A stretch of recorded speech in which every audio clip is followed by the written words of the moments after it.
हाथ में टैब तो गले में स्कैनर, लालू यादव भी रह चुके हैं फैन। मिलिए बिहार के डिजिटल भिखारी से। भिखारी शब्द सुनते ही सबके जहन में एक ऐसी छवि उभर कर आती है जिसके पास संसाधनों की भारी कमी हो और वह एक एक रुपए के लिए दर दर भटकता हो।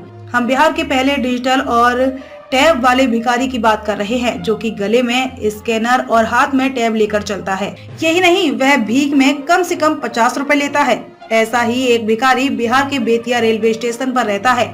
नाम है राजू प्रसाद पटेल और उम्र है 42 वर्ष। दरअसल बेतिया रेलवे स्टेशन पर बेहद छोटी सी उम्र से रहकर भीख मांगने वाला राजू एक ऐसे भिखारी हैं जो अपने पास 18,000 का टैब रखते हैं। साथ ही वो QR कोड से स्कैन करवाकर डिजिटल तरीके से पैसा लेते हैं। आश्चर्य की बात यह है कि महज तीसरी कक्षा तक पढ़े राजू बड़ी ही आसानी से टैब हैंडल कर लेते हैं।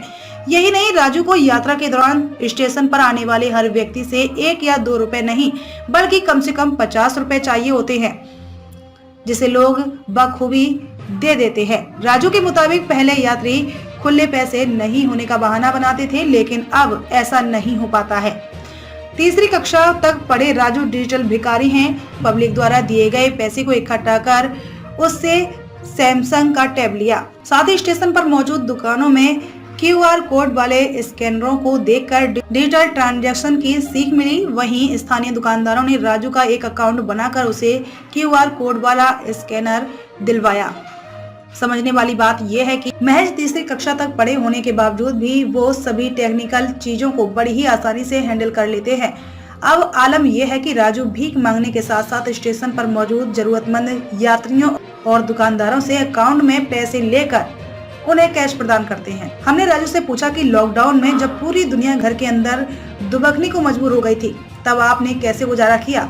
उन्होंने बताया कि लॉकडाउन में उसने खुद को गेरुआ वस्त्रधारी साधु में परिवर्तित कर लिया था और स्टेशन का आश्रम छोड़ बिना किसी रोक टोक के शहर में ही भटकता रहा। इस दौरान उसके शहर के दुकानदारों के जरिए उसकी कमाई होती रही। बेतिया रेलवे स्टेशन पर रहने वाले भिखारी राजू बिहार के पूर्व CM लालू प्रसाद यादव को अपना पिता बताते हैं, जबकि बेतिया वासी भी उसे मजाक में लालू का बेटा ही कहते हैं। जब लालू यादव रेल मंत्री थे, तब उनके बेतिया दौरे के दौरान राजू ने उनसे मुलाकात की।